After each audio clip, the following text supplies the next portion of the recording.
There's a side of Jeep ownership nobody talks about. The mods that make your Jeep run way better, but technically unallowed. And yet, thousands of owners still do them every single day. Some are harmless. Others can cost you thousands if you get caught. Here are 10 proven upgrades that make your Jeep run better. Number 10. The full windshield tint. The windshield on a Jeep Wrangler sits almost perfectly vertical. On a sedan, the glass is angled back so the sun kind of slides across it, but on a Wrangler, the sun punches straight through like you are standing in front of an open oven. Your steering wheel burns your palms, your thighs stick to the seat, and that tiny factory sun visor covers maybe a third of the problem. Naturally, thousands of owners tint the entire windshield every year, and just as naturally, that decision is illegal in almost every state. California allows 0 aftermarket film below the AS1 line. New York enforces the same restriction. Even states like Tennessee that feel more relaxed still have laws on the books making full windshield tint a citable offense, with fines between $100 and $250.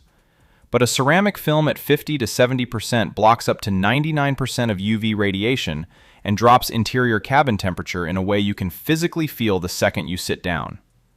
According to a Hodges & Company study of over 300,000 Jeep owners, 30% of Wrangler Unlimited buyers are women, and for them, the UV protection on long summer drives is not a luxury, it is a skin health decision.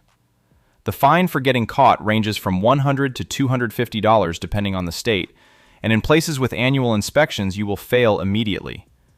But a couple $100 ticket has never stopped a single Jeep owner from doing what they want to their own vehicle, and that is exactly why nobody stops doing it.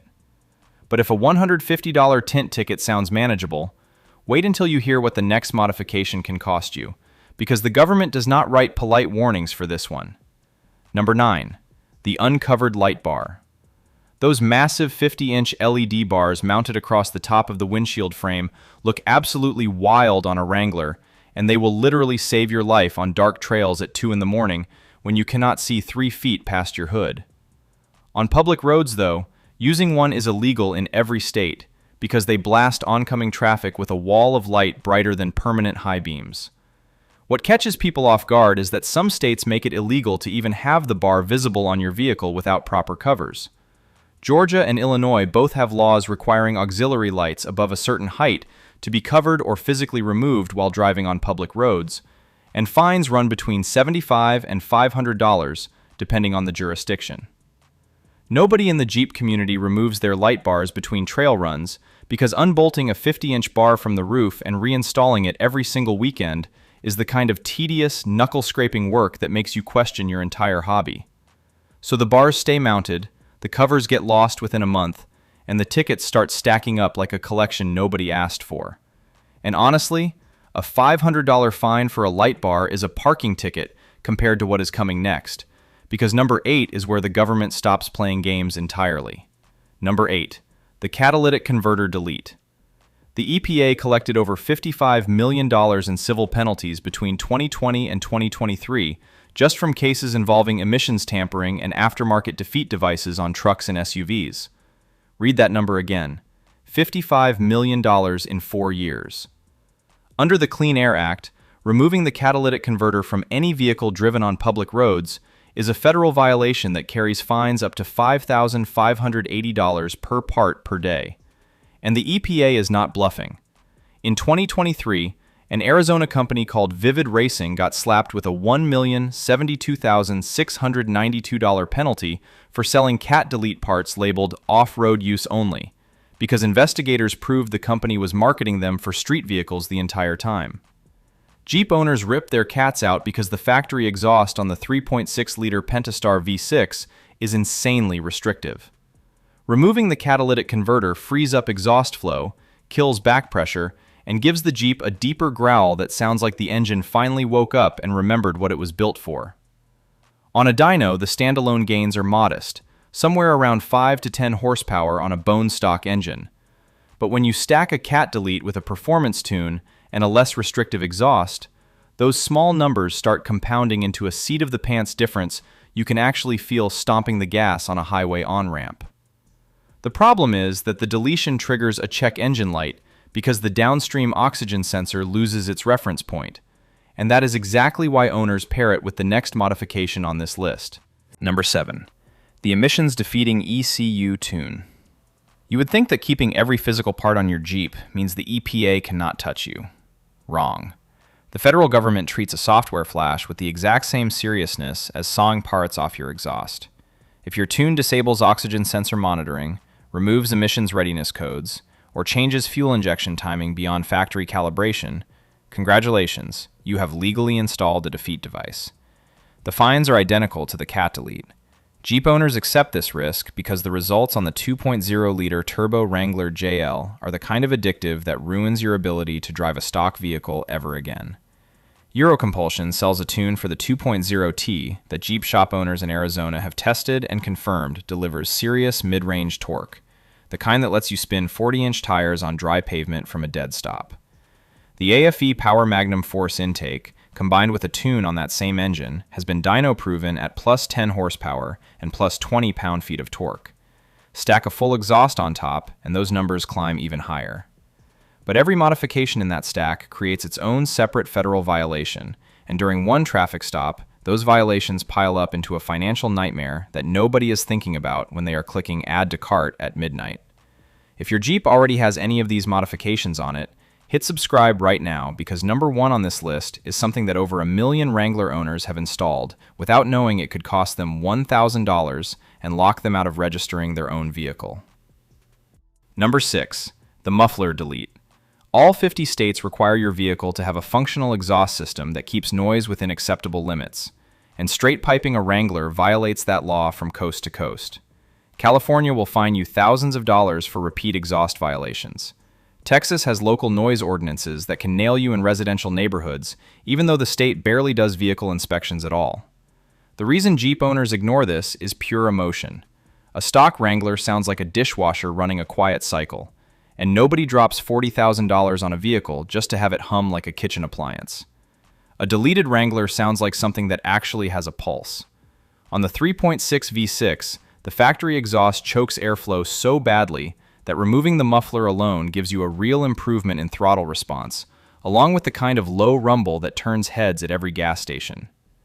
Deleted Wranglers get more looks in parking lots than sports cars costing triple the price, and the sound alone makes strangers pull out their phones to film you pulling away. Your neighbors will hate you, your mechanic will judge you, and you will not care about either one because every time you start the engine, you will feel something the factory version never gave you. Pair a muffler delete with the cat delete from number 8, and an officer now has 2 separate violations to write on a single stop. And that is before they even walk around to look at your suspension, which brings us to a modification that can actually get your insurance claim denied. Quick side note, if you've been watching the channel, you've probably heard me mention my Jeep longevity guide. A lot of you have already grabbed it and sent me great feedback. If you haven't yet, I'll leave it linked below. Number 5. The Oversized Lift Kit. Lift kit laws shift dramatically depending on which state line you are standing on, and almost nobody actually checks before they buy. California caps body and frame lifts at a combined 5 inches above factory height. Connecticut limits suspension lifts to 4 inches. Georgia ties bumper height to your gross vehicle weight rating, and a Wrangler under 4,500 pounds cannot have bumpers higher than 24 inches in front and 26 inches in the rear. Kentucky will classify your truck as a high-rise vehicle if you lift more than 4 inches above stock, and then you need a stability test at a state facility before you can legally drive it again. The Jeep community regularly installs 6 and 8-inch kits because the off-road capability difference is night and day. A 6-inch lift with 37-inch tires gives you clearance to crawl over rocks that would gut a stock Wrangler. Women in the Jeep community have been building some of the tallest and most aggressive rigs on Instagram over the last 5 years, and the builds keep getting higher. But that lifted Jeep handles completely differently on the highway, and if you wreck, your insurance company will investigate whether your lift exceeded legal limits before they write you a single check. That investigation can drag on for months, and if they find violations, your claim gets denied entirely. Number 4. Running non-DOT certified tires on public roads. This is the one that surprises people the most because they assume any tire that physically bolts onto the wheel is legal for the road. Wrong.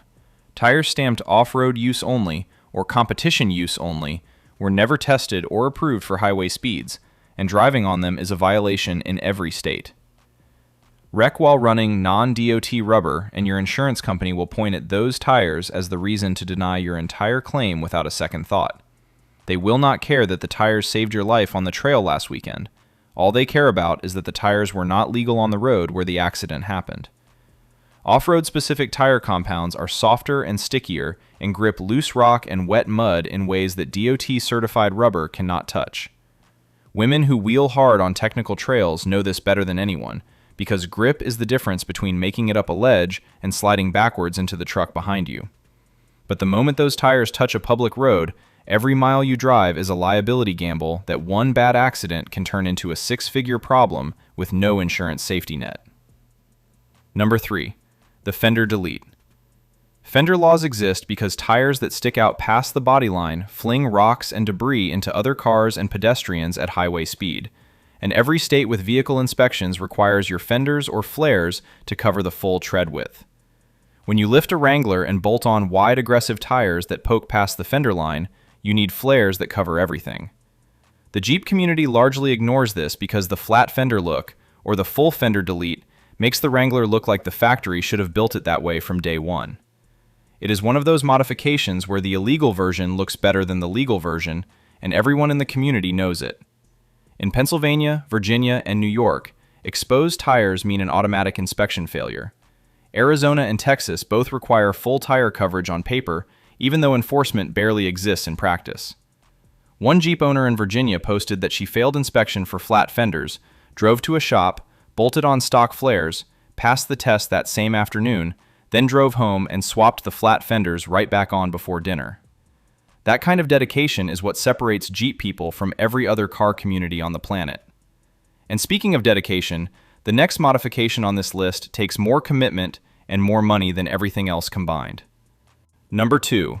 The full engine swap. The factory 3.6-liter V6 makes 285 horsepower, which sounds decent until you bolt on 37-inch tires, a 6-inch lift, heavy steel bumpers, a winch, and a loaded roof rack. Now that 285 is hauling around 5,500 pounds of built Jeep, and the thing accelerates like it is pulling an invisible trailer uphill through wet sand. Every stoplight becomes a genuine embarrassment, and every highway on-ramp becomes a prayer.